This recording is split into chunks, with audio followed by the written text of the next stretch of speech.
So, kumusta mga ka-noisy? Welcome back sa ating YouTube channel, Pilipinoisy. So, another update na naman tayo patungkol sa one of the most viral mayor in Bamban-Tarlac, Mayor Alice Go. So, yun, from Kuya Tams TV. So, meron itong pamagat na ipapa-blacklist na si Bamban-Tarlac, Mayor Alice Go sa Pilipinas.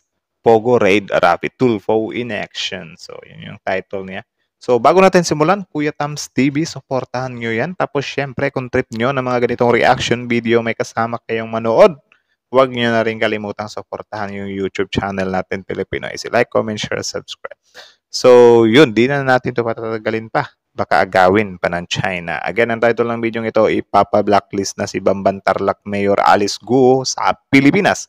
Pogo Raid, Rafi Tulfo in action. So, like, comment, share, subscribe.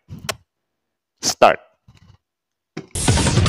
Bamban-Tarlac Mayor Alice Go. Ulit. Bamban-Tarlac Mayor Alice Go. Sususpendihin habang hindi natatapos ang investigasyon at kapag napatunayan na nagkasala ito, ipapa-blacklist ito sa Pilipinas. Nako, blacklist. So ayun, suspended na nga si Mayor Alice Go, ano. Yung blacklist na lang talaga yung I think hindi pa. Tignan natin kung totoo bang iba-blacklist siya.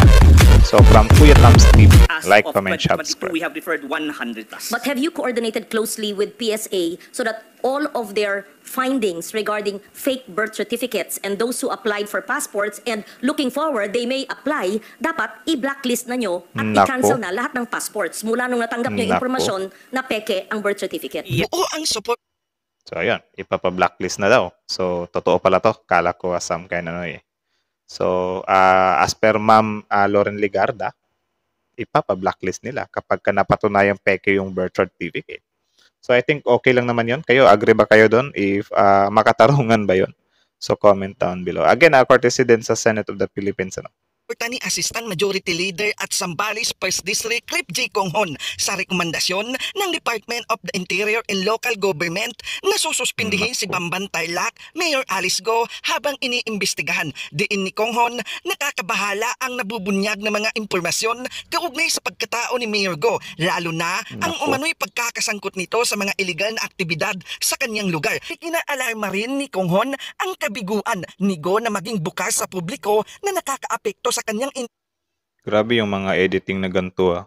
Paano nila nagagawa yan, min? Napapaiyak nila sa editing eh. 'Di ba?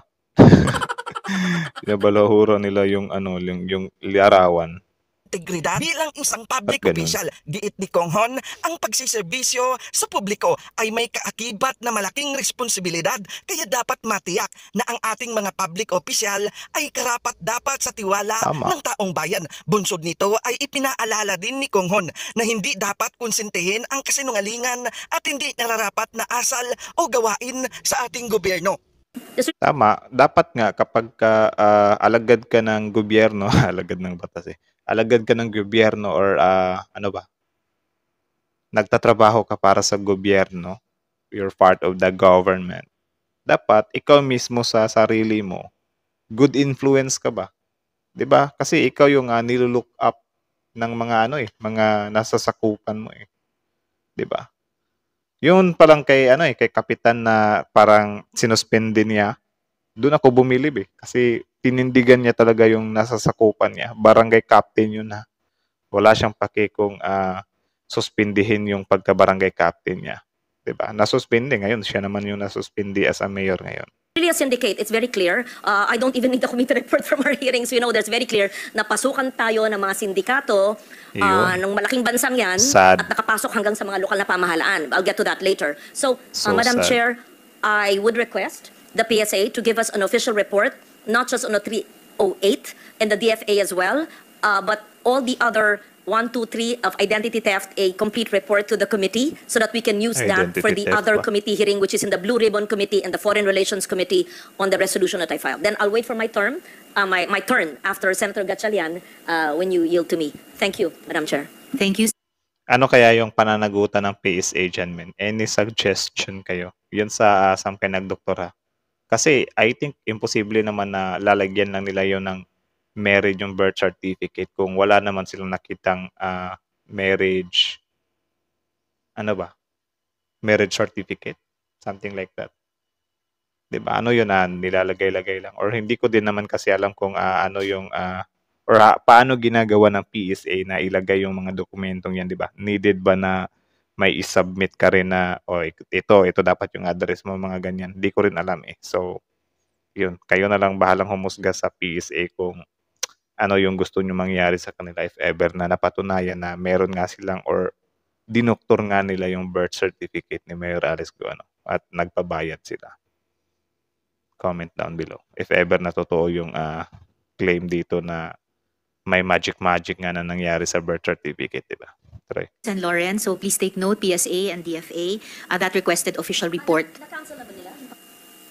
Ang kaninang sinabi po ni Ma'am Grande ay may na-cancel na 6 and then still pinoproseso yung iba. Consular Affairs, Mr. Pangwi, 308. Peke na. I mean, walang task force yan. Cancel ang passport. Mr. Pangwi, please. Yes, please. As for the 300 birth certificates or civil registry documents referred by the DFA to PSA, this is actually a mixture of not just for passports but for apostille.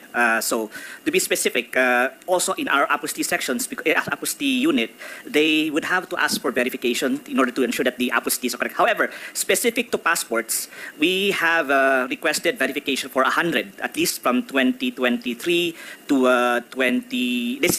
as of recent, more than 100 yung mukha ni Mayor Alice pa. Actually, naawa ko kay Mayor Alice Gumen kasi tao lang din naman siya, no? Pero yun, hindi niya kasi ma-counter yung mga mga binibintang sa kanya eh. Or yun nga, wala siyang proof ba? Kasi kahit na sabihin natin na ginaganyan nga siya ng mga senador natin. Pero what if guys, totoo talaga yung mga allegations nila or allegations nila, di ba, na some kind spy siya or may mga ginagawa silang kalokohan dyan sa Pogo. What if totoo yun? Di ba mas nakakatakot yun? Di ba? So sana nga masagot niya talaga para matapos na. Makawala din siya sa circle niya yan or sa event na to, di ba? Or sa issue to. Iharap niya yung tatay niya dito para yun yung sumagot dyan kasi yun nga, yung sa birth certificate, hindi naman siya yung nag-process, yung tatay niya naman, di ba? Yun dapat eh. Kaso wala. Yung partner niya din na si Won Chian, wala din. So, siya na lang talaga yung naiiwan dyan. Paano niya ngayon malilinis yung pangalan niya? To passports, we have requested verification for 100, at least from 2023 to as of recent, more than 100 birth certificates specific for passports. Of these, we have already determined that 60 are fraudulently acquired. Of this 60, we have now canceled 55 passports. 308 did not apply for Philippine passports. It's all in todo po yung nakuan for all consular services in the DFA, apostille, other purposes. But specific for passports, as of 2022, we have referred 100 plus. But have you coordinated closely with PSA so that all of their findings regarding fake birth certificates and those who applied for passports and looking forward, they may apply, dapat i-blacklist na nyo at i-cancel na lahat ng passports mula nung natanggap nyo impormasyon na peke ang birth certificate? Yes, ma'am. Every time that there's a person suspicious to us, we immediately refer to PSA. Upon their verification, either kung hindi pa nakapag-apply ng mas malala yun kapag i-blacklist tapos after nun ikulong din. Grabe yun.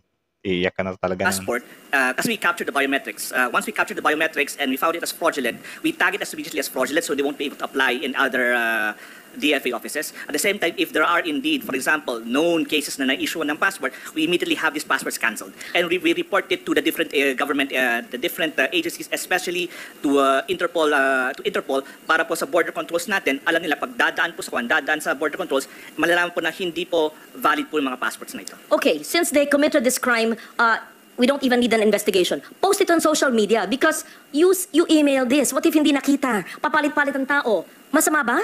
Is this a violation of the Data Privacy Act? No, they've committed a crime. So post it on Facebook. These are the 308 or more or the thousands fake birth certificates. So ipapalabas din nila. Marami-rami din yung 300 ha. What if yung ibang tao din dyan, same lang din sa same stand with Mayor Alice Go na meron din silang or connected din sila sa Pogo or may mga ginagawa din silang mga something dito sa Pilipinas, di ba?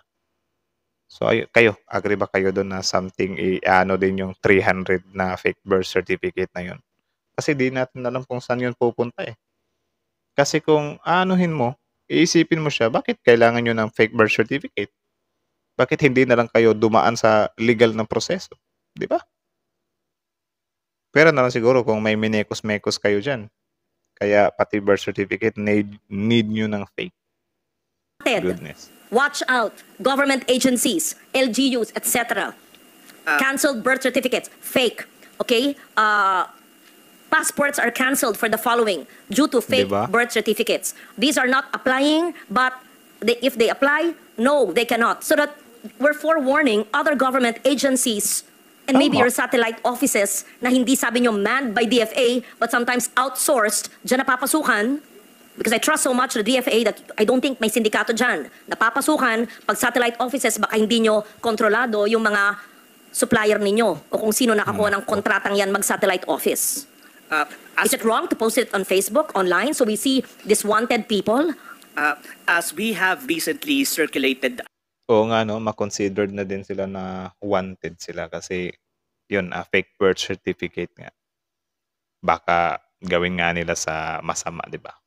At least when it comes to the cancelled passports, we have already sent letters to AMLAC, to SEC, and we plan to also maybe once approved even to the LRA because of course especially pag lupang pinag-uusapan dapat Pilipino po ang may kwan yan. We want just to ensure po na at least in the to the government offices na talagang importante ma-circulate po namin yung mga pangalan ng mga kanselado mga pasaporte. Thank you, Madam Chair. Senator Sherwin, thank you very much. I will ask my questions after his turn. Thank you. Thank you, Sen. Lauren. And isa din si Senator Lauren Legarda sa sa gigil na gigil sa isyong during your turn, the IACAT is also here to address your questions on the anti-trafficking. If I may, ma'am. Back to Mr. Pangwi, and then we go back to Sen. Sherwin. This was mentioned by Senator Gatchalian regarding the passports dun sa passport. Though we will submit a report already regarding this, yung sa apat na nahanap sa Thailand. These are I personally saw those passports kasi punta kami ng ASECO just recently to Thailand to look at these passports. These are tampered passports, and as per records, declared lost itong mga passports na ito. These are, I need to say, laughably, a poor attempt to, pagkita mo lang pangit na yung laminate, tampered talaga yung details. This is another issue that we're also trying to find out, kung anong nangyayari sa mga lost, pag na-declare lost ng passport, saan napupunta pa, but that's another matter. But as for those 4 passports, we will send a report, but we will have to declare na these are tampered passports, declared lost. Oh, kasi yung passport kasi guys, may mga bumibili din kasi ng fake passport So, siguro, yung mga lost and found na yan or baka nga yung mga passport na yan na mga nawala, ninakaw talaga yan. Tapos yun, tawag dyan, I mean, kapag ka nawala yung passport mo, of course, need mo talagang magpa-blatter agad, Kasi baka gamitin sa kalokohan yung passport mo, ikaw pa yung madamay dyan. Kaya yung iba, inaano nila, pinapablatter nila tapos kumukuha sila ng bagong passport. Para yung luma mong passport, magkaroon na siya ng alarm na, uy, passport to ni Bakit parang may ginawang kalokohan to. Hindi sir, nawala yan, hindi na sa akin yan. May bago na ako, di ba? Kasi baka ginagawa nilang yan, yun nga sabi dito na tinatampered nila or parang tinatapakan lang nila, di ba? Nakakatakot din pala kapag nawala yung passport mo. So please, for DFA and as earlier mentioned, LRA, submit those reports. Kasama po yung mga detalye na itinanong at saka yung response nyo dun sa mungkahi, paano i-inform properly yung publiko tungkol dito while you are improving document security sa ating gobyerno. So back to Sen. Sherwin now, please. Thank you. And sa PSA, I'm looking at sinabi nyo mayroon pang ibang birth certificates na nakapangalan kay Angelito Go and Amelia Lial. Dalawa, may pattern First, lahat sila late registration. Actually, para sa akin si Senator Win Gatchalian, grabe yung pagka-deep ng investigation niya sa issue kay Mayor Alice Go. Napapansin nyo, sobrang dami niyang mga bago every time na magkakaroon ng bagong Senate hearing patungkol kay Mayor Alice Go. Sobrang deep ng mga ano niya mga bago niyang info. Pangalawa, nice. Yung kanilang date of marriage, mali-mali, no? Yung kay Mayor kay Alice at kay Sheila, October 14, 1982, kay Seaman and Wesley, January 21, 1987. So doon pa lang red flag na, 'di ba? Nasabi ko nga kanina, yung Filipino, lahat Filipino, ang claim ni Angelito Go, Filipino siya in all of the application, no? So may pattern makikita natin, no? At dito rin ang mother, si Amelia Real na alam natin, we can actually say fictitious dahil walang birth certificate, no? So 'di ba? Yan din, yung nanay niya ghost. Ang suggestion ko sa PSA ay tignan itong mga ito, no? At mayroong pattern, no? So ibig sabihin mayroong basis na dapat maimbestigahan.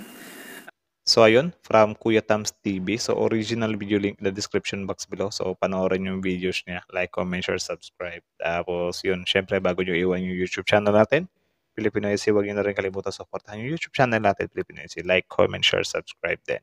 Tapos yun, tawag dyan, courtesy na din sa Senate of the Philippines. So kita nyo yung naman yun, men. May pagba-blacklist ng usapan dito. So tama naman yun. I think tama yun. Kapag ka nga naman, may something sa birth certificate mo, parang fake or peke yung birth certificate mo. So, need mo talagang i-blacklist. Baka tumakas ka pa siguro or baka tawag dyan, may gagawin ka pang mga hindi naangkop or whatsoever. Diba? Mas ano yun kapag ka na-blacklist kasi yung isang tao, wala na, limited na lang yung pwede niyang gawin. Hindi na siya basta-basta makaka-travel, di ba? Maiwasan yung mga kasi dito sa Pilipinas, yung may mga nalilink tayo dito or may mga iniimbestigahan tayo mga tao dito. Hindi sila agad-agad na blacklist kayo. Yung iba, nakakalipad ng ibang bansa. Ngayon, pahirapan na silang ibalik dito kasi, yun nga, sino ba naman yung susuko, di ba? Kaya nga sila lumipad ng ibang bansa kasi ayaw nilang magpahuli. Tapos yun, pahirapan na. So, luckily na lang, I think hindi naman siguro tatakas itong si Mayor Alice Go, Especially yung sinabi ni Senator Win na may pattern daw Kasi yung nanay niya some kind fictitious. I think yung tatay niya talaga yung yung makakasagot sa mga tanong na to. Pero I think hindi yun pupunta dyan So sino kaya yung makakasalba kay Mayor Alice Go? I think yung sarili niya lang siguro Kasi yung huli niyang hearing sabi niya si Wang Ji yan ihaharap niya Paano ihaharap yun? Nagtatago na nga yun Nakakatakot pa, baka yung Wang Zi dahil nga fugitive din siya sa China. Baka nasa ibang pogo na yun. Doon na yun pumunta kasi grabe, ang dami palang pogo hub dito sa Pilipinas, guys.